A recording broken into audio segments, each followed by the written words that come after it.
Yo yo yo, salut les turfeuses, salut les turfeurs, bienvenue pour un nouveau pronostic de Benoît Requin. Ok, place au pronostic du quintet du dimanche 6 avril, direction Paris-Longchamp pour le super handicap de réouverture plat.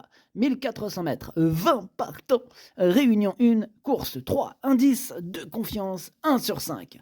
Ah, petit retour sur le quintet de ce vendredi. Oh là là, il y en a un qui a troublé la fête. Et cette vidéo, je la tourne avant l'arrivée du quintet de ce samedi et je reviendrai dessus demain. Ok, c'est parti, on commence les pronostics et on commence avec le numéro 1, Zéro Stress. Pour le coup, Zéro Stress, je ne l'ai pas du tout retenu. Voilà, donc ça sera Zéro Stress de mon côté. On passe au numéro 2, Tin Horns. Et on écoute Patrice Cotier. Tin Horse est un poulain qui ne cesse de nous faire plaisir, faisant pratiquement toutes ses courses. Dimanche, il revient dans un handicap à une valeur quasi similaire à son dernier succès dans cette catégorie. Alors, dès lors, toujours en bonne forme, j'en escompte évidemment une bonne performance. Mais il est super chaud, Patrice Cotier, en même temps, il y a de quoi. Vu la qualité de Tin Horns, il peut faire très mal. Moi, je l'ai mis 3e. On passe au numéro 3, Lucky Wine, et on écoute Christophe Ferland. Écoutez, Lucky Wayne a toujours fini dans les 5 premiers depuis juin 2024, sur ses distances entre 1200 et 1400 mètres, faisant preuve d'une remarquable régularité. Alors sur ce parcours qu'il affectionne, il fera évidemment partie des prétendants aux premières places. Oui, des prétendants aux premières places. Je suis d'accord avec Christophe Ferland, lui aussi, tout comme le précédent cité, va tout donner, et il a la qualité nécessaire et suffisante, il a plus à prouver sa compétitivité, bref, il peut faire lui aussi très mal, et je l'ai mis 4e. On passe au numéro 4, Clavus. Clavus, lui, pour le coup, je ne l'ai pas du tout retenu, j'en ai préféré d'autres. Donc on enchaîne avec le numéro 5, Skylight Brochard, on écoute Tim Dunworth. Bonjour Tim. Bonjour. Écoute, je vous présente Skylight Brochard. Alors, c'est le numéro 5. Elle est bien, elle fait toutes ses courses. Elle adore la fibre. Mais le gazon, elle n'est pas un souci non plus. Non.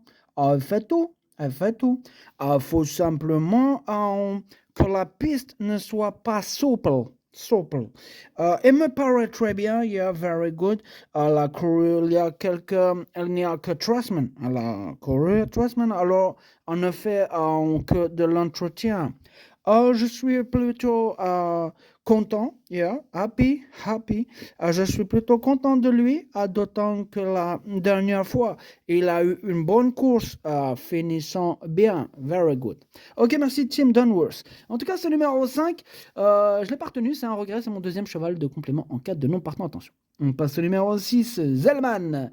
Lui, non plus, je l'ai pas retenu, mais il est à l'arrière de ma petite liste des possibles troubles faits. On passe maintenant au numéro 7, Amedras, qui lui aussi se retrouve en plein milieu de ma petite liste des possibles troubles faits. Le 8, c'est Omicron, lui il n'est pas sur ma liste, mais il m'embête beaucoup, c'est celui qui m'embête le plus, c'est lui mon gros regret, mon cheval de complément en cas de non partant, attention possible, cassage en vue. On passe au numéro 9, National Service, et on écoute Jérôme Régnier. Écoutez, National Service a été baissé au poids, et il est en forme actuellement. Il va être intéressant du coup de le revoir dans un handicap, d'autant que la piste neuve devrait être à son avantage. Alors par le passé, il s'est déjà mis en évidence sur ce parcours, et s'il se montre compétitif, il devrait très bien courir. Maintenant, avec ce nombre de partants, il faudra que tout se déroule au mieux. Oui, évidemment, et ça vaut pas que pour le tien, ça vaut pour tout le monde. Donc, si on part sur ce principe, c'est parti, mon kiki, chacun a sa chance. Non, il est ouvert ce quintet. Ah ouais. En plus, ils sont 20, faites attention, les amis. Bref, ce numéro 9, je l'ai gardé, mais en toute fin de combinaison. On passe au numéro 10, Lancelot Gold. On écoute Jérôme Régnier. Lancelot Gold s'est très bien comporté en dernier lieu, effectuant son effort tout seul en pleine piste. À cette occasion, il nous a montré qu'il était compétitif face à ses aînés.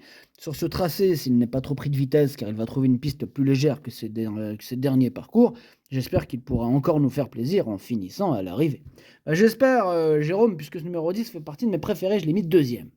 On enchaîne avec le numéro 11, Bohemia Rhapsody. Je l'ai pas retenu, mais attention, je l'ai parié. Et oui, c'est lui le chef et le capitaine de ma petite liste des possibles casseurs de tickets repérés. Attention.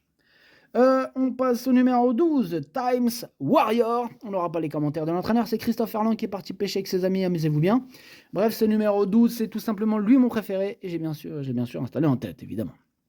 Ce serait dommage d'avoir un préféré, de le mettre, 4e. Enfin bref. On passe au numéro 13, Tortissambert. Là non plus, on n'aura pas les commentaires de l'entraîneur, c'est Fabrice Chappé.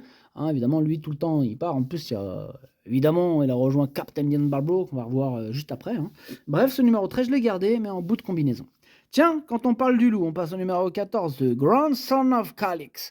Et c'est qui l'entraîneur? C'est Captain Ian Barbro en personne. Et oui, et évidemment que hein, il n'a pas le temps de nous parler. Enfin bref, ce numéro 14, je l'ai gardé, je l'ai mis assez haut, il me plaît bien, je pense qu'il peut frapper un grand coup et je l'ai mis 5e. On passe au numéro 15, Lanaken, et on écoute Eric Libaud.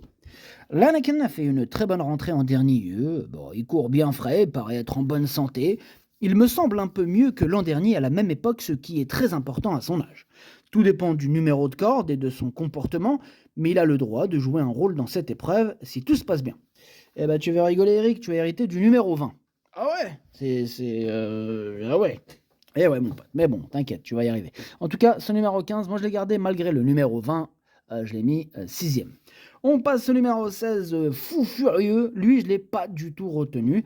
Pareil pour le numéro 17, El Bosnia. Elle non plus, je l'ai mis de côté. Le 18, bah pareil. Lui non plus, je le raye. Le numéro 19, bah pourquoi pas lui aussi. Hein. Lui aussi, je le mets de côté. En espérant que on n'a pas mis de côté ceux qui vont troubler la fête. Et on termine avec le numéro 20. C'est Cortado, lui je l'ai pas rayé, je l'ai pas mis sur une liste, mais voilà, faire d'impression, question de feeling avec ce numéro 20, je sais pas quoi en faire.